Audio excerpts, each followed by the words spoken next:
How do you pass your real estate exam? Vocabulary, vocabulary, vocabulary. That's what we're doing today, continuing with our past sessions. So stay tuned, all right? We're continuing with the series from Quizlet of 301 vocabulary words. We're starting with 176 today. So for anyone who's on Facebook, remember to go to StreamYard.com/Facebook and give StreamYard permission to post your name, show your name like this, okay, on YouTube. I'm sorry, on StreamYard, because I'm using StreamYard to stream through Facebook, YouTube, to our private group, and to our business page. All right, so let's get with it. Hope everybody's doing awesome, having your coffee like I am. Coffee time. Okay, so on this vocabulary, I'm challenging you more, okay? So you're to read the answer and then come up with the actual definition. So here we go. Act or behavior that is not consistent with standards for honesty, fair dealing, and or morality. So what act, our act or our behavior that is not consistent with standards for honesty, fair dealing, and or morality. Type your answer in the chat and I'll be seeing what you type. So if you just got onto Facebook or YouTube, refresh your screen and you'll be able to see the video. And put your phone on Do Not Disturb. So that you can focus. Hi, Brian. Thanks for joining us. All right, so let's see what that answer is. Moral turpitude. Oh my God, that one got me too. That one got me. Because you know what? I've not heard this. So that's why it's important to study different types of vocabulary from different sources. Hey guys, and they're free online. Okay, that's how I access some of them. Free online. Others I purchase. So moral turpitude is the act or behavior that is not consistent with standards for honesty, fair dealing, and or morality. Number 77. Oh, look at that little piggy. I used to have a little piggy bank, so I wonder what that means in this question. Agreement between a borrower and lender in which the borrower's property is pledged as collateral for repayment of the loan. Okay, so remember, you save money in your little piggy bank to pay a house. So what is that agreement between a borrower and a lender in which the borrower's property, so the house that you're purchasing, is pledged as collateral for repayment of the loan? So the lenders want something to protect the investment they're making on the borrower, right? Well, that collateral is the property. So type your answer in the chat. Hi, Corrine. Thanks for watching.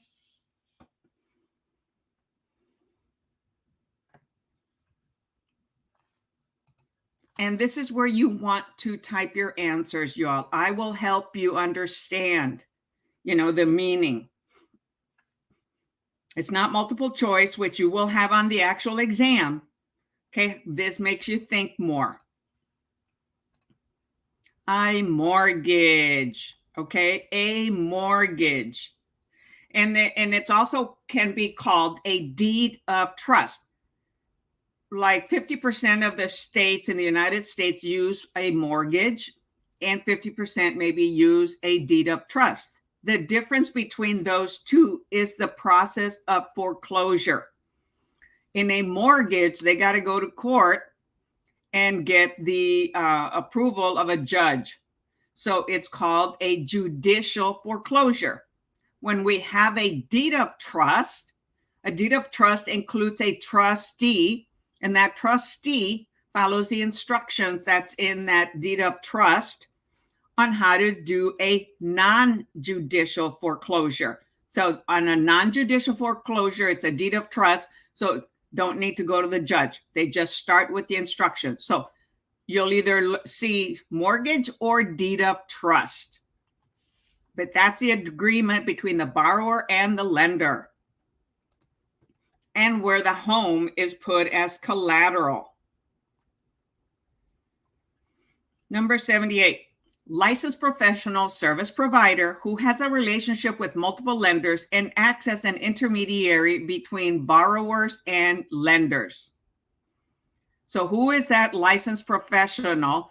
So it's like a middle person, right, between the borrowers and the actual lenders. So who is that? And it has to be a licensed professional who has a relationship with multiple lenders and acts as an intermediary. So it's not a bank, because a bank only has their own type of lending. Type your answer in the chatty chat. Only has their own type of lending. Sorry, I was checking out the YouTube on my phone. All right, nobody taking a risk. A mortgage broker. Okay, so we have banks or we have mortgage brokers.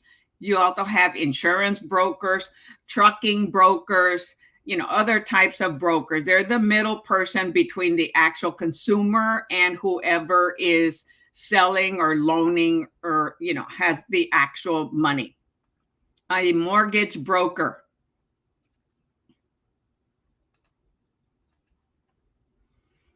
Number 79, securing a mortgage loan through misrepresentation, misstatement of fact, concealment of facts, omission of facts, or other false information. What is that called? You can see the picture. So omitting information, people will say, well, I'm not lying. Well, you may not be lying, but you're not disclosing required information. So type your answer in the chat. Hi, Charity Joy. Thank you for joining us today. We're doing vocabulary. We have a long series of 301 questions. I typically do vocabulary, then Q&A. However, I'm on travel, and I only have my small Microsoft Surface Pro. So it's a little bit more challenging to go back and forth between questions and things like that. So what is that called? Mortgage fraud. Securing a mortgage loan through lying, okay? Omission, not sharing information, that's lying. Misrepresentation, misstatement, concealing facts. Can't do that. Got to show all the truth, honesty, disclose. So mortgage fraud. Number 80, an amount paid by a borrower to fund an insurance program designed to protect lenders in the event of default under a federally insured loan. So what are federally insured loans? FHA loans, right? Federal Housing Administration types of loans. They are insured. So what is that amount called? Paid by a borrower to fund an insurance program. And these things that we're discussing today, you're going to deal with them on a regular basis, okay, in real estate business. Come on, type your answer in the chat, y'all.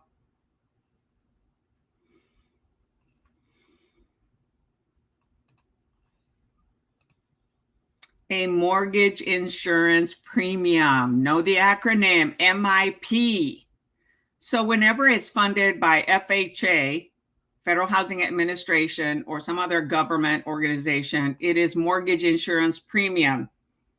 There is PMI, but that is private mortgage insurance when there's a conventional loan that does not have 20% down. It's an that is a 90% loan. That one is PMI. This one is MIP, mortgage insurance premium. FHA insures the loans, and they use mortgage insurance premium. The borrower has to pay this for the length of the loan. If it's a VA loan is guaranteed. There is no insurance, okay, on a VA loan. It is not insured. It is guaranteed by veterans. Number 81. Licensed professional service provider, okay, licensed professional, and they provide a service who works with a borrower to complete a mortgage transaction with a lender.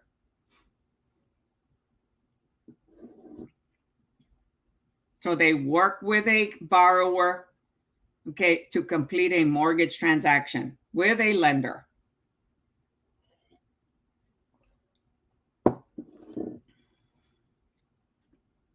Nobody typing answers. A mortgage loan originator. So we have a mortgage lender. Hi, Manetta. Thank you for joining us. We're doing vocabulary. Continuing. A mortgage loan originator, MLO. Licensed professional service provider who works with a borrower. Thank you for that like. To complete a mortgage transaction with a lender. So they originate the loan. And some lenders will charge an origination percentage, loan origination. It could be 1%, 1.5% of the loan amount. Hi, Lindsay. Thanks for joining. Good morning.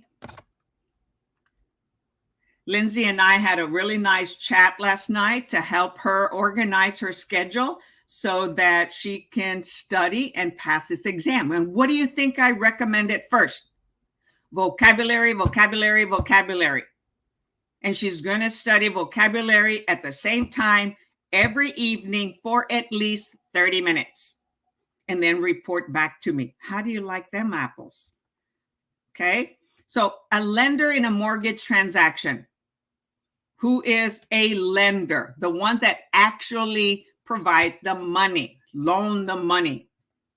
More money, give me more money. Well, they don't give it to us, right? They're going to charge us an interest and take collateral. So who is that lender in a mortgage transaction? Type your answer in the chatty chat.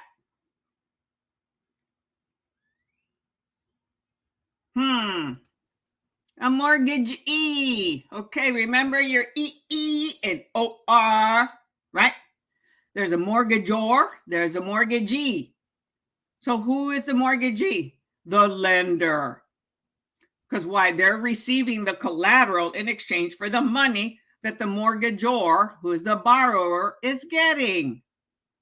So this is the only one that really we would think the EE and the OR are different, right? Because the lender is giving money, right? So we say the giver, OR, right, has the OR on it, but not in this case because the lender is receiving the collateral, which is a house, in order to loan the money.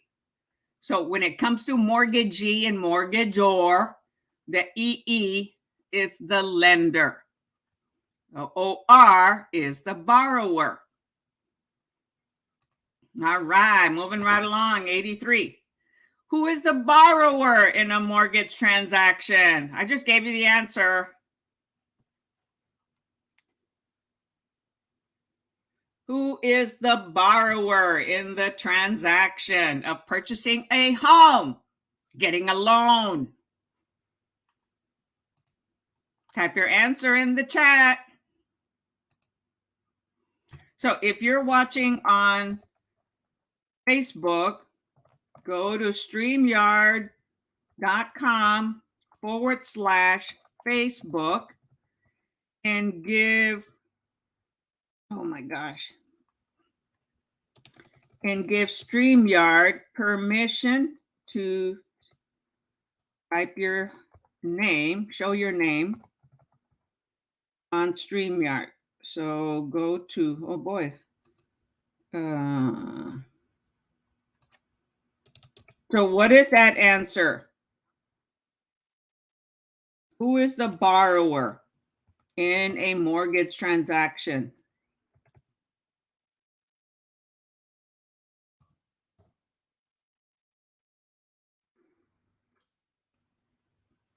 So Lindsay, go to this page, StreamYard.com /Facebook, and give StreamYard permission to post your name on YouTube. Like here, it'll say AgentPrep. It'll say YouTube AgentPrep instead of just Facebook user. And then we can see who it is.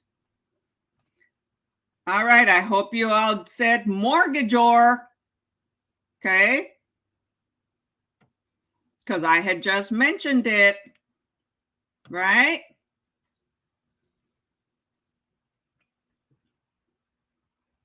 Hi, Elia Ray. Thanks for joining us. So the mortgagor is the one that's receiving the money, but they're the giver of the collateral. The lender is the mortgagee. Oui, monsieur. Love Tyler Perry movies, okay? And Medea would make a joke to one of her sister-in-laws because she was all fashionable, wearing a hat.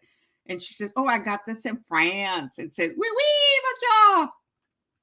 All right. Oh, boy, that looks small. Let's see if I can enlarge it here a little bit. Oops. All right. Subscription database available to real estate professionals. That's what you're going to be. That allows brokerage offices to share information on listings so that brokers may cooperate in transactions. So how do other brokers cooperate? Well, they're working with buyers, and that buyer says, hey, man, I want to go look at that house. Oh, wait, you know what? That's the perfect house I want to buy. Write the contract. So the cooperative broker that represents the buyer writes the contract, sends it to the listing broker. So how do these buyer agents and listing agents access all these properties? To share with the buyers, to share with the universe, actually, because they're syndicated to over, 200 websites and stuff.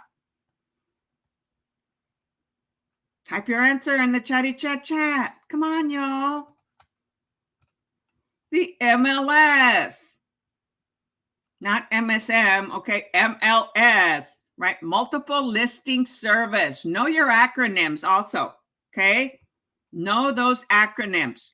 You're going to use them. A lot of these vocabularies you're going to actually use. So you're not wasting your time studying and learning. All right. Anybody type any answers on here? No, nothing. Dang. What's it going to take for me to get you to participate? Next. Financial condition that occurs when the payments made by the borrower on a loan or are less than the amount required to cover the principal and interest payment due, resulting in an increase in the amount due under the loan. So a financial condition, okay, that happens when the payments made by the borrower every month, right, on their loan becomes less than the amount required to cover the principal and interest, right? Those are the two parts of a mortgage payment, principal and interest due, resulting in an increase in the amount due under the loan. So what is that financial condition?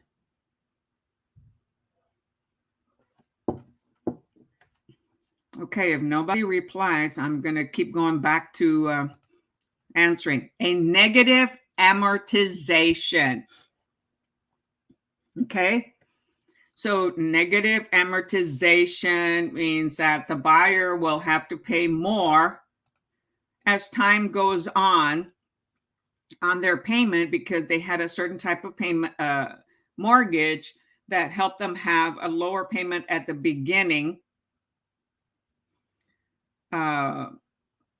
And so, I'm sorry. So here it says, look at the curve. It says going less. Financial condition, negative amortization. So they end up paying a smaller amount. So the normal amortization stretches out the loan amount into 360 months, 360 payments. Now, it doesn't mean you're going to live there 360 months. You might sell, more than likely, we move around a lot today. So, it's more than likely going to sell, and hopefully you make a profit. And so it is amortized, right? The exact same amount for principal and interest is paid every month. But here it says when the payments made by the borrower are less than the amount required to cover the principal. So the lender is allowing them to pay less, okay, every month than the normal payment. However, what happens there is whatever they weren't able to pay, it gets added to the end of the loan. So it increases the amount due under the loan. The loan keeps getting bigger. So now they're paying interest on interest, not just interest on the principal. It's a bad type of loan. Okay. Bad type of loan. But it allows certain people to be able to purchase a home. Okay, for the time being. Okay, nobody answering. All right. A rental agreement in which the tenant becomes responsible for payment of all or part of the costs associated with owning and maintaining a property. This is common in commercial real estate transaction. And it's basically typically on commercial properties. So what kind of a rental agreement is that? Okay, it's a lease agreement, but there are many lease agreements in commercial. So think about this before typing your answer in the chat. I'm going to refill my cup of coffee.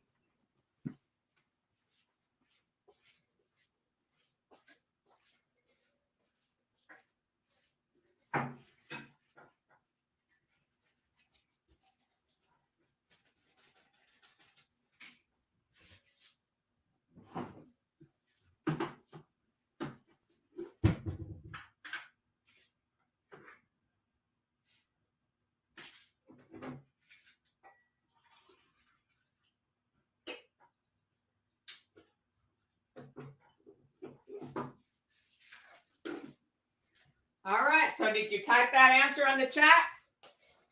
I'm coming back. I expect some answers. A net lease. There's net lease, net lease, and triple net lease. So this is an agreement in which the tenant becomes responsible for payment of all or part. They might end up having to pay the insurance, okay, of the property, not just renter's insurance, but the seller's, the owner's insurance. They could be paying property taxes. They could be paying maintenance costs. So when they pay property taxes, insurance, all that, it becomes a triple net.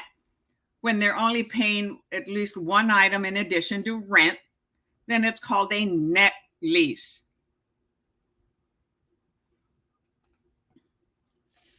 Number 187. Okay, these are listing agreements. So a listing agreement in which the broker's commission is netted out of the final purchase price, and where the commission amount is the difference between the amount the seller established as the minimum selling price and the actual price for which the property was sold. This is legal in Texas, but it's not legal in every state.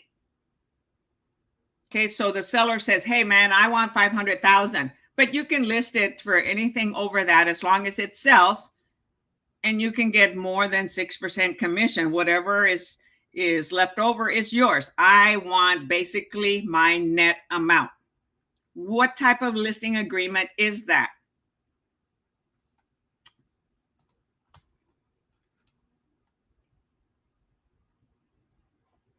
Okay, y'all, there's several of you on here. Come on, type your answers on the chat.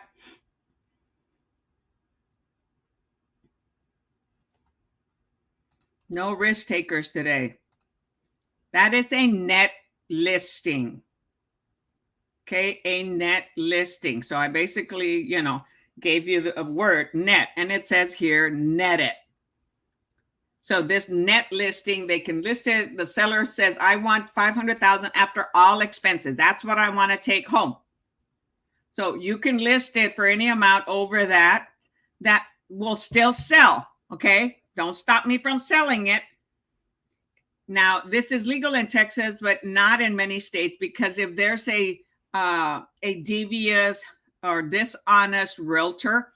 They could list it at a certain price. They want more money. They're thinking about themselves and not about the seller. And what is our fiduciary duty? Client is first. So this is a net listing. Most brokers will not let us do net listings, okay? 188, plea entered in a criminal matter where the person accused of committing a crime does not dispute the charges, but also does not admit guilt. So what type of plea is that called? Hopefully you've never had to go to court, right, and plea, innocent or guilty. However, this says a plea entered in a criminal matter where the person accused of committing a crime does not dispute the charges, but also does not admit guilt. Okay, Ellie Ray said no contest. Nolo Contendre, that's it, no contest, right? So they use Latin, Nolo Contendre. Yes, and I speak Spanish, okay? I used to speak German because I used to travel to Germany a lot. However, now I only speak English and Spanish. Okay, so that one was a plea where you don't say you're guilty, but you pay the fees. Like, let's say you get a speeding ticket. You're going to plead not guilty, but you're going to pay the fee. Okay? All right, number 89. A loan that does not meet the lending guidelines established by Fannie Mae and Freddie Mac. Fannie Mae and Freddie Mac. FM, they're both FM, right? But they actually use more initials. FMA, I forget the acronym. See how easy it is? So what kind of loan is that meets the lending guidelines established by Freddie Mac and Fannie Mae?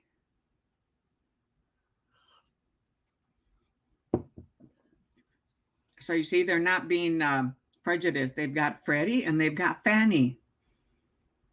Oh, that reminds me of my neighbor, that name who I couldn't remember. Fannie, that's her name. Anybody? A non-conforming loan.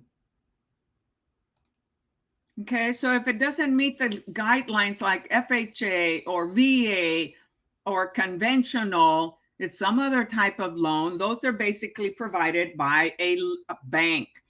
It's a non-conforming loan. It doesn't conform to the Freddie Mac and Fannie Mae type of requirements, which are the typical types of loans, right? When some of the largest loans are for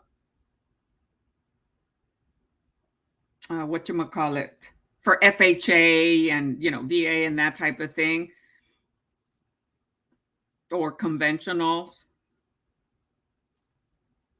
Well, VA is by Veterans Administration. Okay, number 90. Use for a property that is different than the surrounding properties and is inconsistent with the long-term development of the property. So take a look at the picture, okay? Use for a property that is different than the surrounding properties and is consistent with the long-term development of the property. Type your answer in the chatty chat.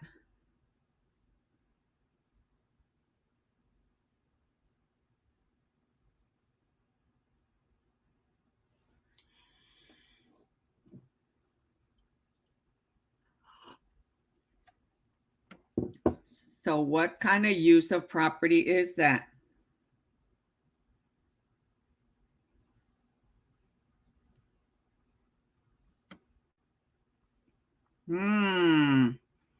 Non-conforming use.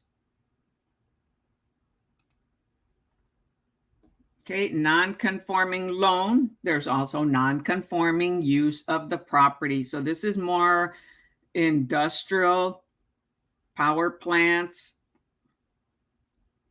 And so use of property that is different than the surrounding properties. There could be commercial properties around there or other industrial, manufacturing type of properties or agriculture, and is inconsistent, okay, with the long-term development of the property. Non-conforming use. Number 191. A no brokerage relationship. What is a no brokerage relationship? You got an empty house, an empty office. That's a nice office way up on top of the building. What is a no brokerage relationship?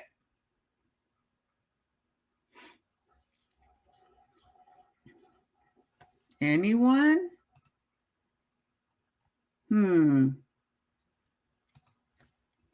No takers. A non-representation. Non-representation. So if a buyer does not want to be represented, they don't have a broker relationship, right? And so what happens there? They represent themselves. Now we can still write the contract, the purchase and sale contract. However, we don't represent them. Now, in our brokerage, we only represent clients. Okay. So double negative. We represent clients. We do not take non-represented clients. So they have to sign a buyer brokerage relationship agreement, buyer representation agreement. We don't deal with sub-agents, which is when a person or a customer is not represented, that realtor becomes a sub-agent of the listing realtor, of the listing client. But we're not allowed to do that in my brokerage. 92, another piggy bank. IOU, all multiple colors. Lending, IOU. Who do we loan money? Who do we usually owe money to? Creditors, right? An agreement to repay a loan, usual with interest by making periodic payments, personal promise to pay. In the old days, long ago, in the early 1900s and before, people would do handshakes or a little piece of paper and say, I promise to pay you this often, a certain amount every month, every week, once a year. That's a promise to pay. So what is that agreement to repay a loan called? And it usually has interest. And it has periodic payments, right? Weekly, monthly, yearly, however they decide, every 6 months. It's a personal promise to pay.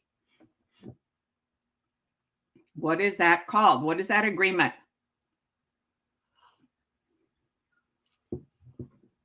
Oh, I just see some kitty cats across the street. A promissory note. It is a note. In the lending process, it's called a promissory note. I promise to pay you back every so often. Very good, Ellie. Or L. I may be pronouncing it wrong. It's L or Eye or Ellie. A promissory note is an agreement to repay a loan, repay a debt, and it usually has interest. 193. I'm new. Check it out. I'm new. Agreement to completely replace a party or provision of an agreement with a new one. So what is that agreement? Oh, pronounced L. Okay, thank you, L. Almost like Lily. Some call me Lil. Almost L. An agreement completely to replace a party or provision of an agreement with a new one. Not quite, L. Take another attempt. Thank you for participating. That's awesome. Okay.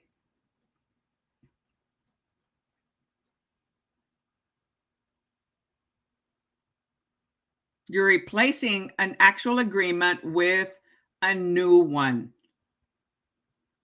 So it is not an addendum. An addendum is a document that's added to the original contract.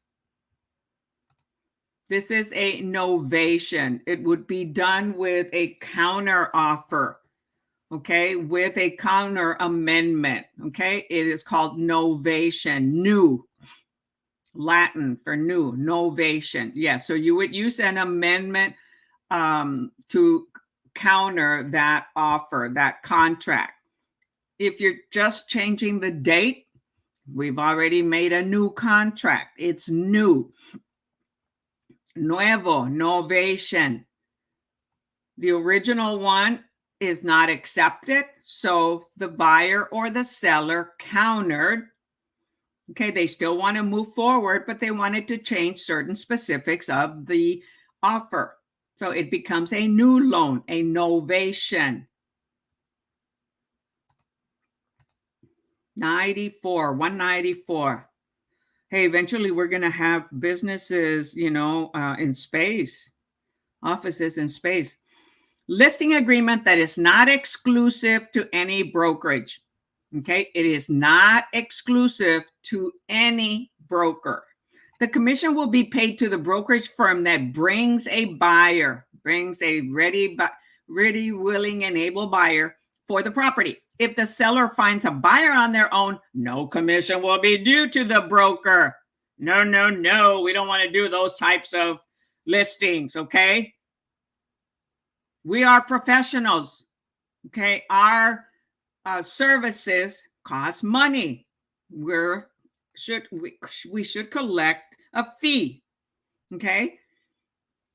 Some people want all these different brokers or all these different realtors to market their property, and then through all the marketing from all those realtors, okay, especially young ones that are hungry, inexperienced, they end up getting a buyer that decides to go directly with them. Nobody gets paid. Nothing is in writing. We don't want to do that.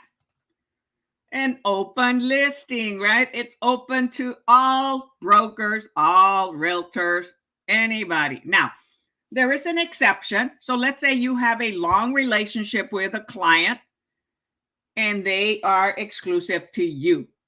However, they don't want to post it out there. Sometimes commercial properties, they don't want to do that and post it and advertise it.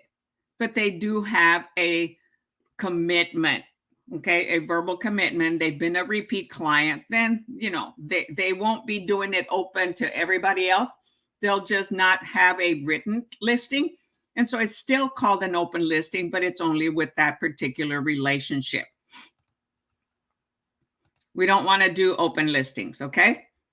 We want exclusive right to sell listings so that we get paid whether the seller brings the buyer or not. Okay, 195. An agreement that gives a potential buyer the right to purchase a property for a specified time. Unilateral, one direction, because the seller must sell the property if the buyer exercises the option. But the buyer is not obligated to buy. So what is this agreement during a purchase and sale contract? So an agreement that gives a potential buyer the right to purchase a property for a specified time. So it becomes a unilateral contract. Only one person has to do their specific performance. And it's unilateral because the seller must sell the property if the buyer exercises the option to buy, right? But the buyer is not obligated to buy it. They have a specific time, a specified time that they can back out. So what is that called?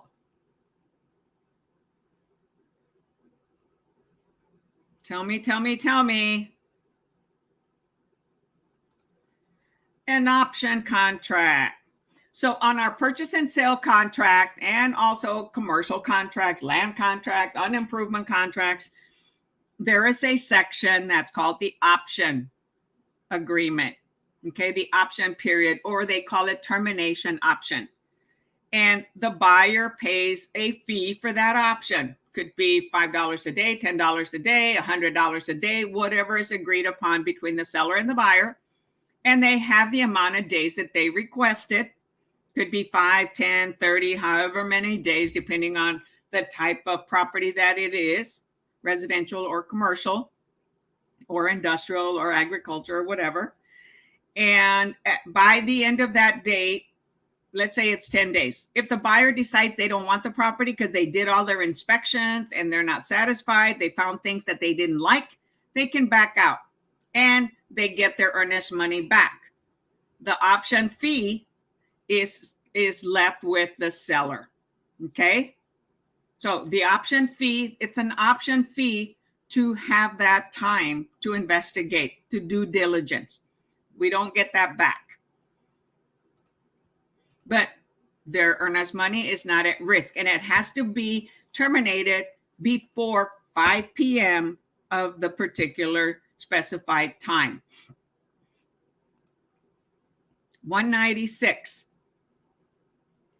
Persons who hold themselves out as general partners when, in fact, not partnership agreement exists or no partnership agreement exists. So persons who hold themselves out as general partners when, in fact, not partnership agreement exists.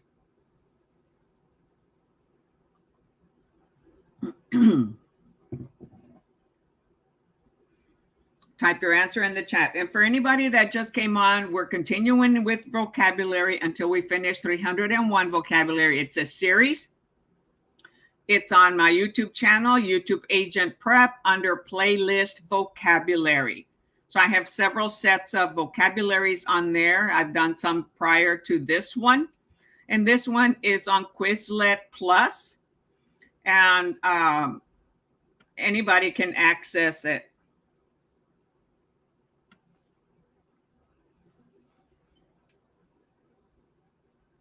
So remember, when you're visiting my YouTube channel, or if you're not there yet, hey, tap that subscribe button, click the little bell so you're the first to get notified every time I go live or post or upload a new video, and tap the like button if you find this useful. An ostensible partnership. Okay, an ostensible partnership. You're probably not going to end up using that much in real estate, okay? But it could be. So a person who holds themselves out as a general partner when, in fact, there isn't a partnership agreement. That is ostensible partnership. Big house, small garage. An improvement to a property that is excessive compared to similar properties. You don't want to do that if you get into investments, because you're not going to get your money back. So an improvement to a particular property that is excessive, more compared to similar properties within the same neighborhood, within half a mile or a mile, depending on whether there's acreage. So what kind of an improvement is that?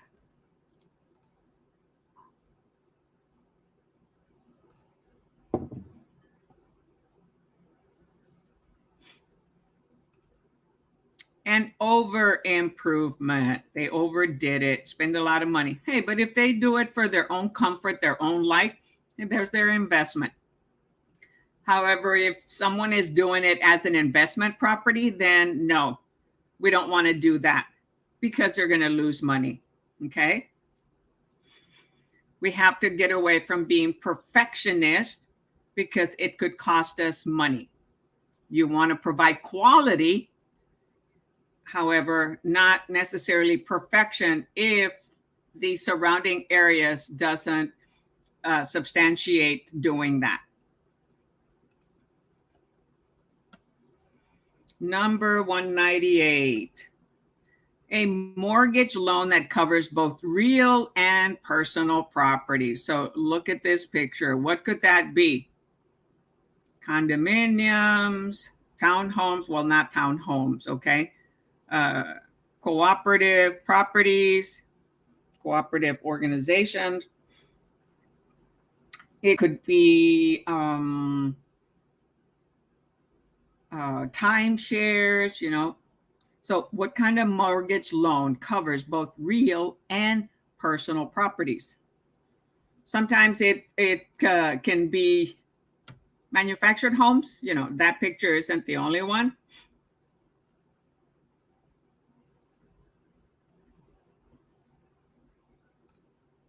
A package mortgage. So a package mortgage includes personal and real estate, an interest in property. It can be real or personal. That is a package loan, a package mortgage for properties that are being sold that include their personal property, all their furniture, appliances, everything like that. Most of the time they're sold cash. Those types of loans aren't as common. However, yes, they do exist in certain conditions if everything is sold that way. Nice oceanfront, nice. Number 199, a provision in a mortgage that allows the borrower to request a portion of the property to be released from the mortgage lien when the balance is paid down to a certain level. So what type of mortgage is that? It's a provision in the mortgage that as a developer sells one lot, okay, it can be released from the mortgage lien, right? Because that lien, right, is the promissory note or deed of trust or mortgage that's attached to the property. The property is the collateral to make sure that borrower repays it. So when the balance is paid down, so if they sell one lot, so the lender can release that, so they owe less. What type of provision is that?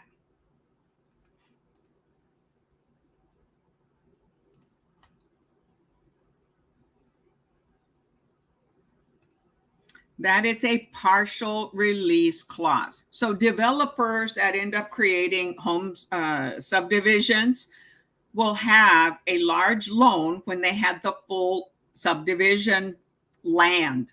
Okay, once they subdivide it, they start selling the lot, or they build a home on that lot, and then it is sold. Then they pay off that part of, let's say they had 30 lots. So they've paid off one lot, and it reduces the balance of the loan, but that lender releases that lot because that lot with a house or lot without a house was sold to somebody else. So the lender now got their payment and they release it. It's a release of lien, a partial release clause. Number 200. Colorful balloon. Yay. Hey, it's a beautiful day, man. I'd love to go to the beach. I'm in South Texas right now. I'm an hour away from the beachy beach. Okay. A mortgage loan that is not repaid in full through the payment of regular periodic payments. So you've got monthly payments, right? It's a traditional type of loan. Yet it has a large lump sum balance due at the end of the term. There's lots of different types of mortgage loans. So we just saw the package mortgage. There's the blanket mortgage. So what type of mortgage is this? Where it is not paid in full. So let's say by the end of 10 years, they owe still a huge lump sum. So they were making, amortized payments every month. However, it didn't get paid in 10 years. So what type of loan is that?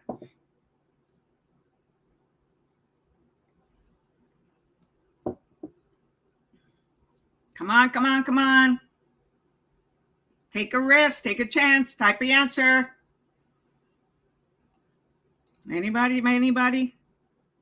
Come on. Nobody. All right. It's a partially amortized mortgage, okay? It's more known as a balloon mortgage. So it's going to blow up at the end of 10 years and they owe the whole amount, the balance, okay, that's left over. So they were making payments, okay, for 5 years, 10 years, 2 years, however long the mortgage was for. and they make regular payments so they could afford it. But they said, hey, I only need it for a few years. I'm remodeling this property and then I'll be selling it. So I'll be able to pay the full amount at the end of that term. So then they'll pay whatever balance is left as far as principal, not interest. Okay. That is a balloon loan. That's why they had balloons on the picture. Partially amortized mortgage. It's amortized for a shorter period than a traditional loan. So it's a balloon. It'll blow up at a certain point, right? Balloons only last for a certain time and then they pop. So does that mortgage loan. Okay. All right. We made progress of 25 more vocabulary. So I believe this is series number 8. All right. And hey, you all. Hey, students, realtors, brokers, okay, because there's individuals that are getting their broker license also. So anyway, this is what you need to learn first. Is your vocabulary. You need to understand it. A lot of the questions will have vocabulary in the answers. They'll have vocabulary within the questions, and it's a must. Basically, any YouTube channel that you go to that is educating, okay, on how to pass a real estate license throughout all 50 states is going to stress knowing your vocabulary. Terms, keywords, vocabulary, glossary, definitions. Okay, it's all the same. Once you know the vocabulary, it will help you answer a large percentage of the answer. It's not the only thing you need to learn. Once you know your vocabulary, then you start doing question and answers. And I have a playlist where I'm doing a series of questions and answers for national, all 50 states, and for Texas state. All right.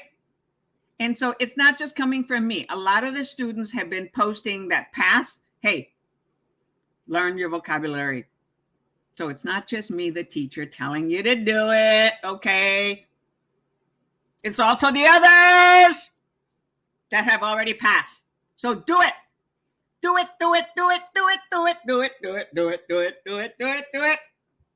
All right, y'all.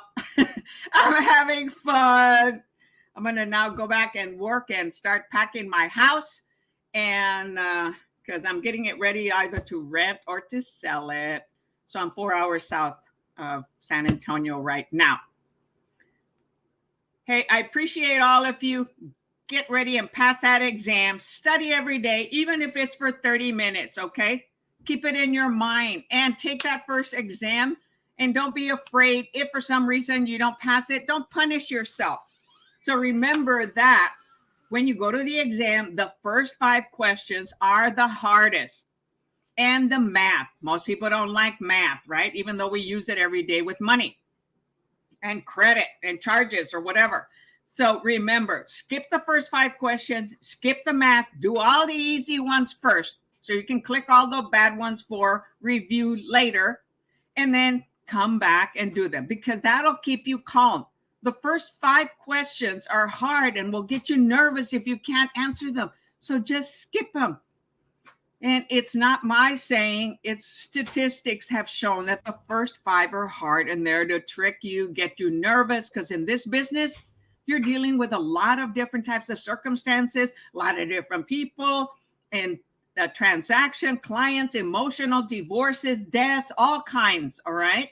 So you've got to be, strong, solid, and keep focused and don't get emotional. So that is crucial. One of my videos on test taking tips talks about, the approach to take. So do it and you will pass. All right. So you all, it's been fun. Love you. Let me know when you pass. And until next time, it'll be Wednesday evening at 6 p.m. Catch you later. Till next time.